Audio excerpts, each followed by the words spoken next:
Stories by Shagufta চ্যানেলে আজ আপনাদের পড়ে শোনাবো শীর্ষেন্দু মুখোপাধ্যায়ের ছোট গল্প হারানো জিনিস।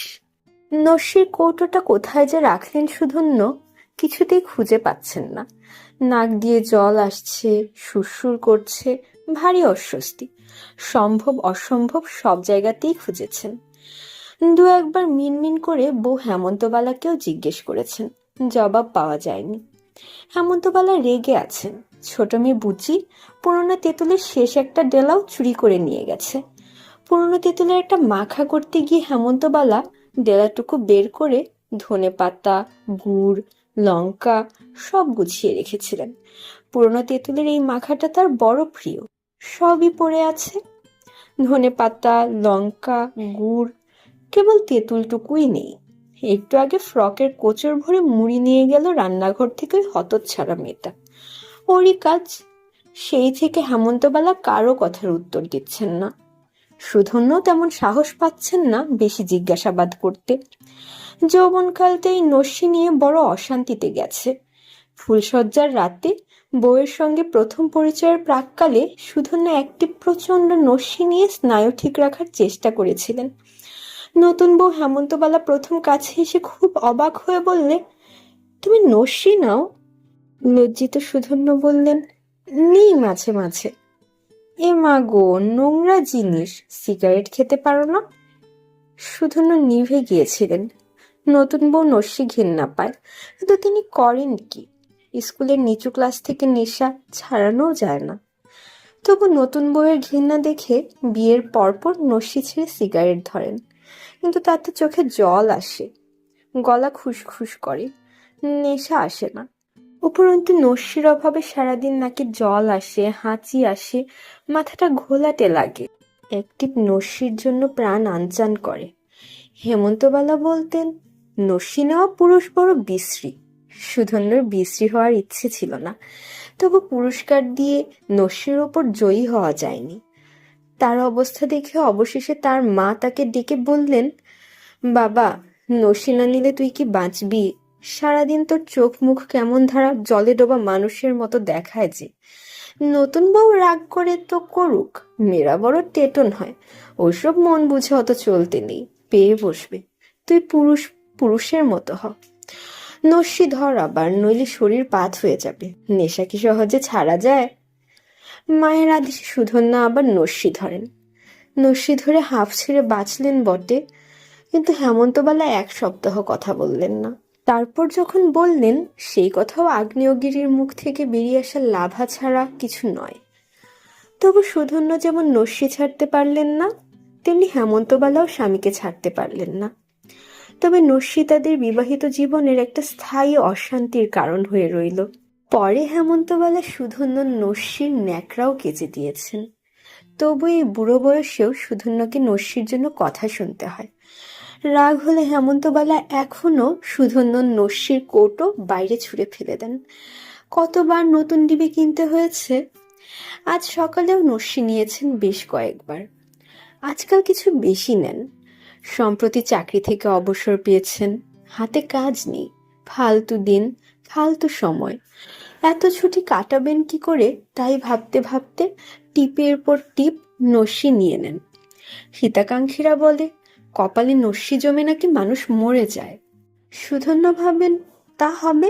সিগারেট, তামাক পাতায় ক্যান্সার হয়, মদে লিভার সিরোসিস হয়, আফিং খেলেও কিছু না কিছু হয়, নেশা করলে তো ওসব আছেই। নস্যির কৌটোটা খুঁজে না পেয়ে খুব অস্বস্তি হচ্ছিল। বিছানার তোষক উল্টে দেখলেন, খাটের তলা খুঁজলেন, তাক টাক সবই খুঁজলেন, কোথাও নেই। একটা জীবন ধরে নিজের একটু বাড়ি করতে পেরেছেন তিনি। মফস্বল শহর বলে জমির দাম বেশি লাগেনি, চুনসুরকে গাঁথনি দেওয়ার খরচ কমই হয়েছে। দুখানা মাত্র ঘর, মাঝখানে একটু উঠোন, ওধারে রান্না আর স্নান ইত্যাদির ঘর। কিছুই না, তবু খুব কষ্ট গেছে এইটুকু করতেই। দেওয়াল উঠে তো ছাদ হয় না, ছাদ হলো তো পলেস্তারা বাকি থাকলো, সেটা করলেন তো বারান্দা সিমেন্ট করা বাকি থাকলো। সে একটা লড়াই গেছে। লড়াই যখন শেষ হয়েছে তখন বয়সও শেষ। বাড়ি ভোগ করার বাকি আর অল্প দিনই। তবু একটু তৃপ্তি, শেষ তো হলো। সারা জীবনে নিজের বাড়ি বলে বলবার মতো কিছু তো হলো। অন্যমনস্কভাবে ডিবেটা খুঁজতে খুঁজতে বাইরের দিককার ঘরটায় এলেন। জোড়া বিছানায় বুচি আর তার দিদি শেফালি শয়। দুটোই মেয়ে সুধন্যর। বেশি বয়সে বেশ পরপর দুটো মেয়ে হলো। বিয়ে দেওয়ার সময় পাওয়া যাবে কি? বড় মেয়ে শেফালির 20 বছর বয়স চলছে, বুচির মোটে 12। শেফালির জন্য তোড়জোড় করতে হয়, হাত খালি বলে তেমন উৎসাহ পান না।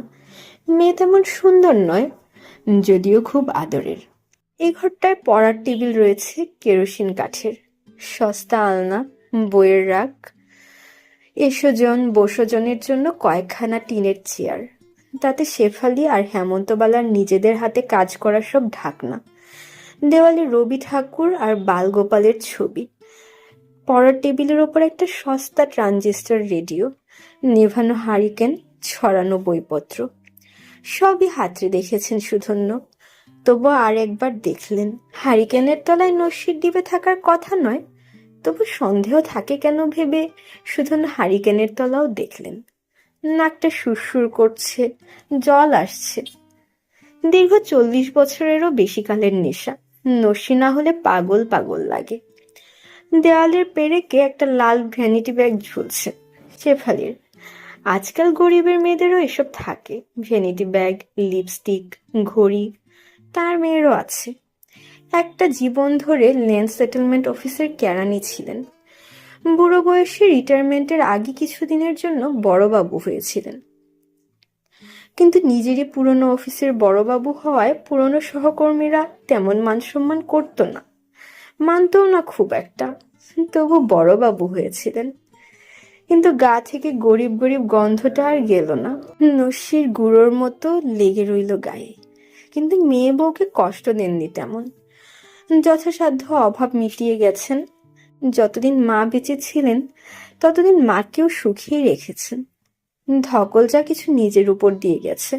সেটেলমেন্ট অফিসের লোকদের কিছু উপরি আয় থাকে, সে তেমন কিছু নয়, সুধন্যরও ছিল।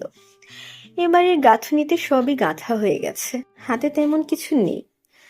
ভ্যানিটি ব্যাগের মধ্যে ডিবেটার যাওয়ার কথা নয়, তবু তিনি শেফালির ব্যাগটা পেরেক থেকে নামিয়ে আনলেন, কিন্তু খুলতে পারছিলেন না।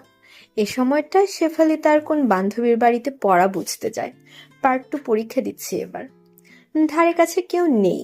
ব্যাগটার মুখ এমন হাঁসকল দিয়ে লাগানো যে নানা রকম টিপ আর চাপ দিয়েও অনেকক্ষণ খুলতে পারলেন না। তারপর হড়াক করে টান দিতেই সহজে খুলে গেল। ভেতরে বেশি কিছু নেই, কয়েকটা খুচরো পয়সা, লিপস্টিক আর খুদে গোল আয়না, কলেজের মাইনের রসিদ বই, পেন, ভুরু আঁকার পেন্সিল, একজোড়া গগলস। ডিবেটা নেই। কলেজের মাইনের রসিদ বইটার ভেতর থেকে একটা ভাঁজ করা চিঠি বেরিয়ে আছে। আজকাল সময় কাটে না, তাই চিঠিটা দেখে খুশি হলেন সুধন্য। মেয়ে চিঠিপত্র পাচ্ছে তাহলে। দেখতে ভালো নয় মেয়েটা, চিঠি পাওয়াটা সুলক্ষণ। ছেলেটা যদি জাতের হয় তো বরং উৎসাহই দেবেন। চিঠিটা খুলে চশমা এঁটে একটু হতাশ হলেন। প্রেমপত্র নয়, আবার নয়ও বলা যায় না। অমল নামে একটা ছেলের চিঠি। সে পলাশি ছেড়ে কলকাতায় চলে গেছে। সেখান থেকে পলাশির জন্য মন কেমন করা চিঠিতে নানা জনের খবর জানতে চেয়েছে। কেষ্টনগর কলেজে একসময় একসঙ্গে পড়তো বোধহয়। চিঠির শেষে ভালোবাসার বদলে প্রীতি ও শুভেচ্ছা জানিয়েছে। নিরস চিঠি, বানান ভুলও অনেক চোখে পড়ে। বাঙাল ছেলে বোধহয়। বাড়ি বানান বাড়ি লিখেছে। যথাস্থানে চিঠিটা রেখে দিলেন। ডিবেটা পাওয়া গেল না। কোথায় যে নিজেই রাখলেন বা হেমন্তবালা ফেলে দিলেন তা বোঝা যাচ্ছে না। আবার নতুন ডিবে আর নস্যি কিনতে বাজার পর্যন্ত ধাওয়া করা বড় ঝামেলার ব্যাপার। পলাশিতে বাড়ি করাটাই কি ভুল হয়েছিল? এ অঞ্চলটা আসল পলাশি নয়, এর নাম মীর বাজার। আসল পলাশি অনেকটা দূর, সেখানে চিনিকল হয়েছে। আশেপাশে আখের চাষ হয়। সিরাজউদ্দৌলার যুদ্ধক্ষেত্র এখন মাঠ জঙ্গল পড়ে আছে। সে আমবাগানও নেই, তবু পলাশির নামটা বড় বেশি ইতিহাস প্রসিদ্ধ। কিন্তু স্টেশনের কাছে এই মীর বাজারও সেই আদ্যিকালে পড়ে আছে। কলকাতা 4 ঘন্টার পথ লালগোলা প্যাসেঞ্জারে। কেষ্টনগর না গেলে ভালো জিনিস পাওয়া মুশকিল। কলেজও কেষ্টনগরে, সেখানেই চাকরি করতেন সুধন্য। 30 টাকায় ঘর ভাড়া করে থাকতেন।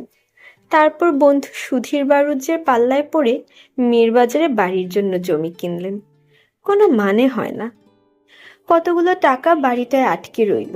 কেউ কেউ পরামর্শ দিয়েছিল আরো কখানা ঘর তুলে ভাড়া দিতে। সেটা করেননি, ভালোই করেছেন, কারণ ভাড়া নেওয়ার লোক যুক্ত না। মীরবাজারে কে আর থাকতে আসবে? তাই ভাবেন বাড়ি করাটাই ভুল হয়েছিল। 30 টাকা করে বছরে 360 টাকা টেনে গেলেও হাতের পাত্রে কিছু থাকতো। শেফালির বিয়েটা দিতে পারতেন। বুচিরও একটা গতি হতো। বুচি কোথায় খেলতে গিয়েছিল, সারাদিনই পাড়া বেড়ায়। ঘেমো শরীর নিয়ে হাঁসফাঁস করতে করতে দৌড়ে ঘরে এলো। বিছানার তোষক থেকে একটা ন্যাকড়ার পুতুল বের করে নিয়ে চলে যাচ্ছিল। হেমন্তবালা তককে তককে ছিলেন। উঠে এসে ডাকলেন, বুচি। বুচি দৌড়। হেমন্তবালার হাতে একটা বেলনা, সেইটে বাগিয়ে নিয়ে তিনিও দৌড়ে বেরোলেন। বুচি। সুধন্য সময় কাটে না। তিনিও দৌড় প্রতিযোগিতা দেখতে বাইরে বেরিয়ে এলেন। খুবই চমৎকার দৌড় হচ্ছে। বুচি হরিণের মতো দৌড়ায় বটে, কিন্তু হেমন্তবালাও যে এ বয়সে এত জোরে ছুটতে পারেন তা সুধন্যর জানা ছিল না। সামনের একটু মাঠ মতো, তারপর রাস্তা। বুচি রাস্তায় উঠেও রেহাই পায়নি। হেমন্তবালা শাড়ির সামনে চমৎকার দ্রুত বেগে বুচির 4 হাতের মধ্যে চলে গেছেন। বুচি একবার পিছু ফিরে এত অবাক যে প্রায় ধরা পড়ে গিয়েছিল আর কি। একেবারে এক চুলের জন্য বেঁচে গেল। ও মা গো বলে আবার ঊর্ধ্বশ্বাসে বুচি দৌড়ে নাগালের বাইরে চলে গেল। হেমন্তবালা কদম গাছটার তলায় দাঁড়িয়ে হাঁপাচ্ছেন। কষ্ট হয় সুধন্যের। হেমন্তবালা করুণ সুরে চেঁচিয়ে বললেন, বুচি। বুচি দূরে দাঁড়িয়ে হি হি করে হাসে। হেমন্তবালা প্রায় কান্নার মতো সুরে বলেন, বুচি রে, তোর ধর্ম কি এই বলে? হ্যাঁ, তোর ধর্ম তোকে এই বলে? কি করুণ আবেদন শুনে সুধন্যেরও মায়া হয়। কিন্তু হেমন্তবালার গলার স্বর হঠাৎ বদলে গেল। হাতের বেলনাটা তুলে পুলিশের মতো আস্ফালন করে চিৎকার করে পাড়া মাত করে কর্কশ সুরে বলতে থাকেন, আসিস আজকে, ভাতের পাতে ছাই বেড়ে দিব। খাবি না বুঝি? খেতে আসবি না? তখন দেখিস। এই বলে হেমন্তবালা ফিরে আসছিলেন। এই সময়টায় মুখোমুখি হওয়া ভালো নয়। অভিজ্ঞতা বলে সুধন্য জানেন, মেয়েদের ওপর রাগ করলে হেমন্তবালা আবার সুধন্যের ওপরেও অকারণে চটে যান। সুধন্য ঘরের পেছন দিকে গা ঢাকা দিয়ে রইলেন একটু। হেমন্তবালা যখন উঠোন পার হয়ে রান্নাঘরে যাচ্ছেন, তখনই সুধন্য দেখলেন একটা চোর বেড়াল দুটো খয়রা মাছ মুখে নিয়ে জবা গাছটার তলায় গিয়ে বসল। সুধন্য বড় ব্যথিত হলেন। সপ্তাহে 3 দিন মাছ হয়। এক পো খয়রা মাছ কিনতে আজ তাকে 2 টাকা নগদ দিতে হয়েছে। তার দুটো গেল ওই বেড়ালের পেটে। বেড়ালটাকে তেড়ে গেলেন না সুধন্য। গিয়ে লাভ কি? বেড়ালের মুখের মাছ তো হেমন্তবালা আর হেসেলে তুলবে না। খাচ্ছে খাক। হেমন্তবালার চিৎকার শোনা গেল একটু বাদেই। চোখের পলকে দুটো মাছ হাওয়া হয়ে গেল। বুচির বাপ কি একটু চোখে চোখেও রাখতে পারে না বাড়ি ঘর? না কি? কোথায় গেল লোকটা? নস্যের ডিবেটটা এখনো পাওয়া যায়নি। সুধন্যর খুব অস্বস্তি হচ্ছে। বুচিটা বাড়ি ফিরলে ওর মায়ের হাতে আজ খুব পেটান খাবে। দুপুরের কলকাতা যাওয়ার ট্রেনটা এসে স্টেশনে ঢুকলো। সামনের মাঠ ভেঙে 2জন ধুতি পরা লোক গাড়ি ধরতে দৌড়াচ্ছে। চমৎকার দৌড়। কিছুক্ষণ চেয়ে থাকেন সুধন্য। পাবি কি? না, পাবে। স্টেশনের হাতায় প্রায় পৌঁছে গেছে। ঘন্টি বাজলো, গার্ড হুইসেল দিল, ইঞ্জিন কু দিল, সব নিয়ম মাফিক। ছেলেবেলা থেকে দেখে আসছেন ঠিক একইভাবে ট্রেন ছাড়ে। লোক দুটোর একজন সিগন্যালের তারে হোঁচট খেয়ে পড়তে পড়তে সামলে গেল। সুধন্য হাঁ করে চেয়ে আছেন। শেফালির গলা পেলেন, বাবা। উত্তর দিলেন না, দেখছেন। না, পেয়ে গেল। ওই প্রথম লোকটা উঠে পড়েছে কামরায়। উঠে হাত বাড়িয়ে দ্বিতীয় লোকটাকে চলন্ত গাড়িতে তুলে নিল টেনে। বাঁচা গেল। বাবা হাঁ করে দেখছো কি? মনটা ভালো নেই। কেন যে বুচিটা তেঁতুল চুরি করতে গেল আজ দুপুরে খাওয়ার সময় ফিরে এসে খুব মার খাবে মেয়েটা। ছোট মেয়েটা যতই দামাল দুষ্টু হোক, ওর কান্না শুনলে সুধন্যর বুকটা কেমন করে যেন। ওটার ওপর তার বড় মায়া। ছোট মেয়েটা। কি দেখছিলে? শেফালি জিজ্ঞেস করে ফের। দুটো লোক দৌড়ে ট্রেন ধরলো, তাই দেখলাম। আজকাল আর দেখার আছেটা কি, যা চোখে পড়ে দেখি। শেফালি এমনিতে শান্ত মেয়ে, কিন্তু খুব জেদি, রাগীও। তাছাড়া বাপকে বাপ বলে বিশেষ গ্রাহ্য করে না। বেশি আদর দিলে যা হয়, যারা আদর দেয় তাদের ওজন কমে যায় এদের কাছে। শেফালি বিরক্ত হয়ে বলল, শোনো, আমাদের বায়োসায়েন্স থেকে মহারাষ্ট্র পাঠাচ্ছে স্পেসিমেন কালেকশনে। প্রায় 20 জনের টিম যাবে। ও, কলেজ থেকে একটা গ্র্যান্ট দিচ্ছে, যাতায়াতের ভাড়া ওরাই দিবে। থাকা খাওয়ার খরচ আমাদের, পার হেড 150 টাকা মতন লাগবে। ও, আমাকে সিলেক্ট করেছে। সুধন্য চুপ করে থাকেন। শোনেন, হেমন্তবালা বেড়ালের 14 পুরুষ উদ্ধার করছেন, সেই সঙ্গে বুচি আর সুধন্যকেও। টাকাটা দেবে বাবা? টাকা? টাকা মোটে 150। আচ্ছা, না হয় তুমি আরো কম দিও, 100তেই আমি চালিয়ে নেব। একটা জায়গায় ঘোরাও হবে। সুধন্য শ্বাস ফেললেন। দেবেন বই কি, না দিয়ে যাবেন কোথায়? বরাবর দিয়ে আসছেন। বুচিটা বড্ড মার খাবে আজ। বেড়ালটা দুটো মাছ নিয়ে গেল, মোট 5টার মধ্যে 2টো। শেফালি 100 টাকার ধাক্কায় ফেলে দিল।